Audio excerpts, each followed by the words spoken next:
David a échoué, Jean-Claude l'a vaincu. En effet, sans surprise, a été élu jeudi président de la Commission européenne Jean-Claude Juncker, membre du PP, homme du centre droit.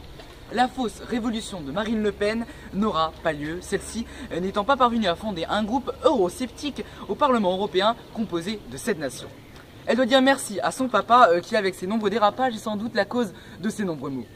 L'Europe risque donc de rester inchangée, même si on en espère du mieux qu'à l'époque Barroso. Bonsoir et bienvenue dans le JT de la semaine.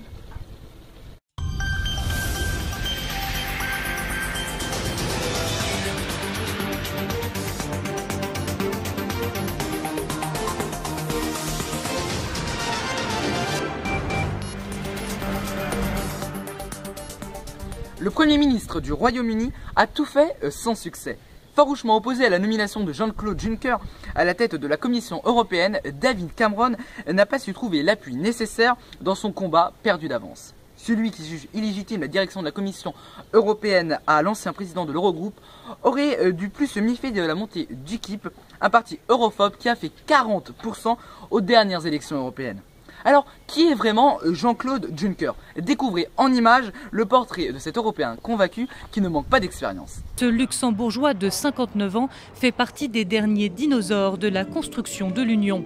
Artisan du traité de Maastricht en 1992, en 2005, il devient même numéro 1 de l'Eurogroupe, la réunion des ministres des Finances européens.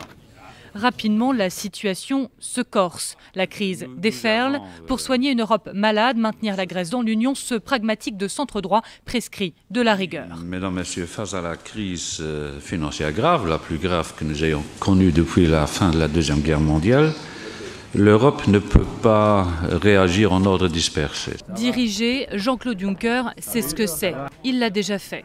Certes à la tête d'un pays, le Luxembourg, de 500 000 âmes, bien loin de l'Europe et ses 500 millions d'habitants, mais avec une longévité politique hors norme.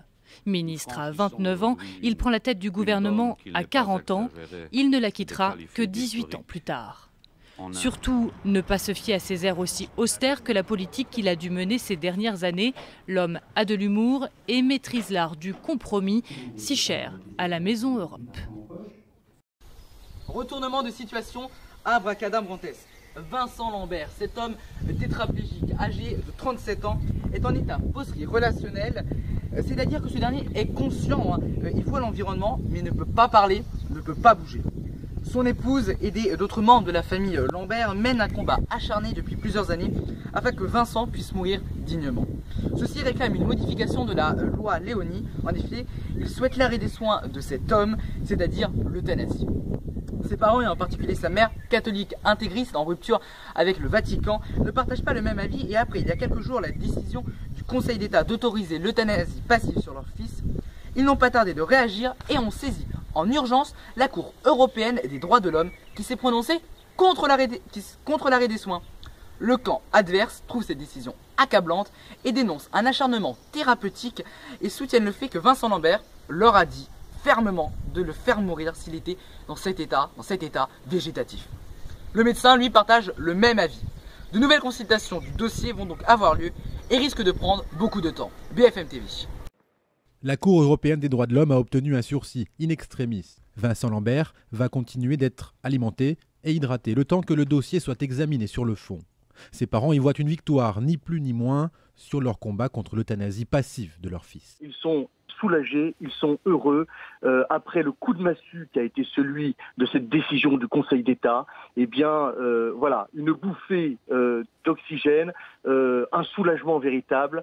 Quelques heures auparavant, pourtant, le Conseil d'État avait donné son feu vert à l'arrêt des soins sur Vincent Lambert, soulignant qu'il s'agissait de sa propre volonté.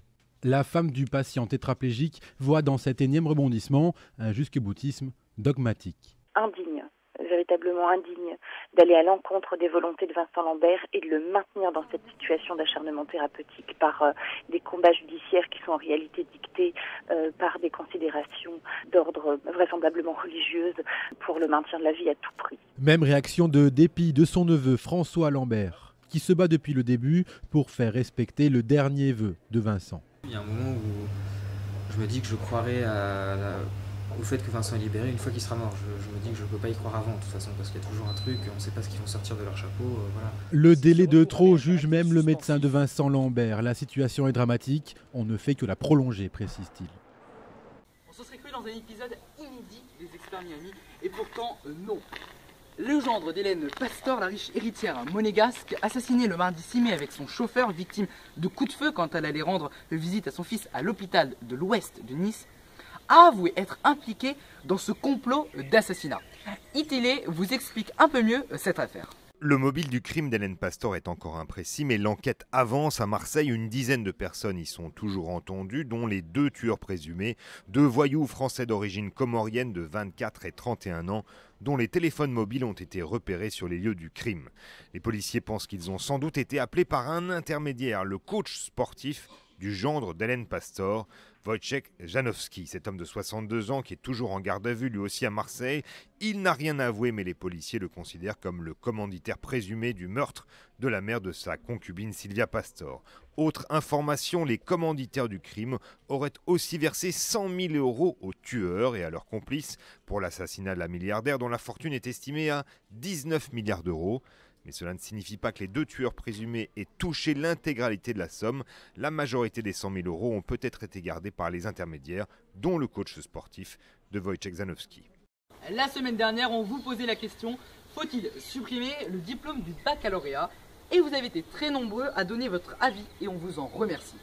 Alors les résultats sont assez partagés, hein. Vous êtes 64% à vous prononcer favorable à une révision de l'examen, 23% d'entre vous prônent une décision bien plus radicale, sa suppression pure et simple. Et seulement 15,38% sont pour le conserver tel qu'il est aujourd'hui. Alors Patoche soutient ouvertement ce diplôme. Pour lui, contrairement au brevet des collèges, qu'il juge, comme d'ailleurs le Conseil supérieur des programmes, inutile, le bac est le sésame pour les études supérieures et que s'il devait être supprimé, alors les étudiants se relâcheraient sûrement sur le travail car ils n'auraient pas, entre guillemets, la carotte de fin d'année. Clara, elle, pense qu'il serait nécessaire de revoir les programmes des différentes filières qu'elle juge incohérents.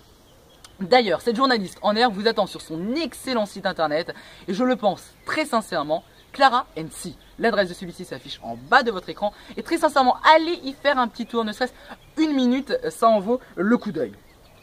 Alors, mon avis concernant ce diplôme est aussi tranché, hein. Je pense qu'il faudrait tout simplement le modifier et faire un grand contrôle continu sur toute l'année, hein, c'est l'équivalent à peu près du brevet des collèges, et de réduire la semaine d'examen en 1 ou 2 jours, avec les 3 matières les plus importantes de la filière. En L, par exemple, français, anglais et histoire. En S, pardon, maths, SVT, physique, chimie. Vous voyez? Donc moi, ce serait, pour moi, c'est mon avis, surtout en plus que cet examen coûte des millions d'euros et mobilise des centaines de milliers de professeurs. Enfin bon, ça n'est que mon avis. Chacun a son propre opinion sur le sujet. Allez, on passe au point Coupe du Monde de la semaine par Lucas Menet.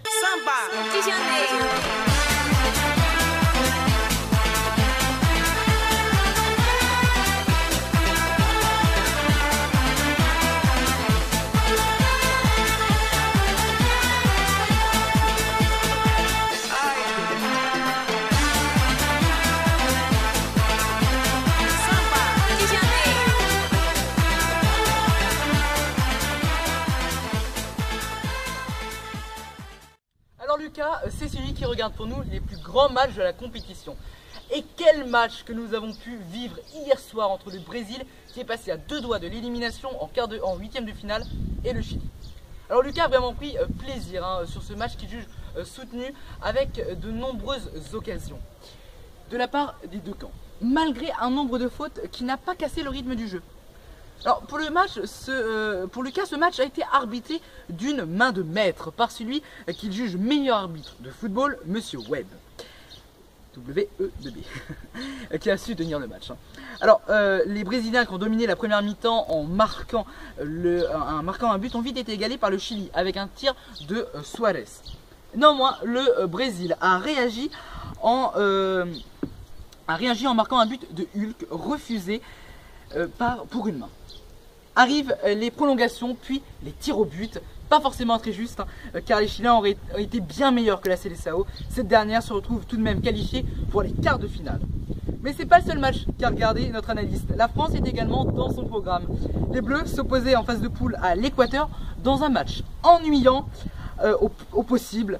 Le Maracana les a sans doute effrayés. Alors, ils ont tout simplement fait un match nul, 0-0. Comme nous le rappelle Monsieur Menet, un match nul suffisait à Didier Deschamps pour arriver en tête du groupe E et obtenir sa place dans les convoités 8e de finale. Les Équatoriens devraient absolument gagner pour ne pas perdre le billet de retour. Lucas a trouvé que c'était un match fermé, avec des contacts parfois très violents entre Digne et Valencia, par exemple, qui explique pour lui ce rythme de jeu un peu mou. En plus des fautes, le sélectionneur avait modifié son équipe de départ en faisant souffler de nombreux cadres comme Valbuena et Giroud. Les Français auront tout de même été en supériorité numérique avec l'expulsion totalement injustifiée pour Lucas d'un joueur sud-américain. Ceci a débloqué les Français avec de nombreuses occasions.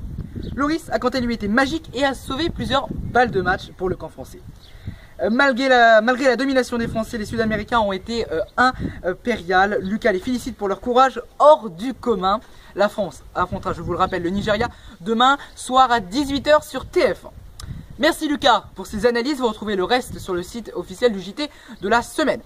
On n'oublie pas néanmoins la qualification historique des Fennecs, l'équipe algérienne qui a fait match nul face à la Russie et qui se qualifie donc pour la première fois de son histoire en 8e de finale. Les supporters ont fêté ça à Alger, mais aussi en France. Explosion de joie sur les Champs-Élysées. Quelques minutes après le coup de sifflet final, des centaines de supporters, souvent drapeau à la main, convergent vers l'avenue. Les voitures entament le concert de klaxons. Une exaltation totale pour une performance inédite. Super heureux, super content, c'est historique. 8e de finale depuis jamais d'ailleurs. J'ai pas les mots, c'est super. Franchement, c'était difficile. Et après, ça s'est arrangé grâce aux jeunes qu'on a. C'est une équipe jeune, mais d'ici 4 ans, on aura un objectif, quart de finale. Moi, une équipe du Maghreb qui va en 8e de finale, ça fait plaisir. Le défilé s'est poursuivi une bonne partie de la soirée sous une très importante surveillance policière. Même scène de liesse ici à Marseille lorsque l'arbitre siffle la fin du match. Les supporters algériens sortent fêter la victoire sur la Canebière et autour du Vieux-Port. Je suis très heureux et Inch'Allah ya Rabbi, on va aller le plus loin possible. Franchement, avec les efforts qu'ils ont fait aujourd'hui, on est vraiment content et je pense qu'on va vraiment très loin. Normal que je suis content. Sinon je serais pas venu ce soir. À Marseille, ils étaient entre 3 et 5 000 supporters dans le centre-ville hier soir. Autre image, enfin ici à Lyon, où les supporters des Fennecs étaient également très nombreux pour célébrer la toute première qualification de l'histoire de l'équipe algérienne. Notons tout de même des débordements avec 74 interpellations de casseurs qui sont venus gâcher la liesse populaire. Bon, tu n'oublies pas, d'accord? Non, non, faut pas partir, non.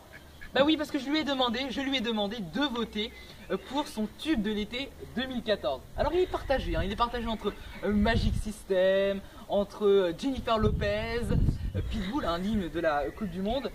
Et donc monsieur est indécis, monsieur ne sait pas.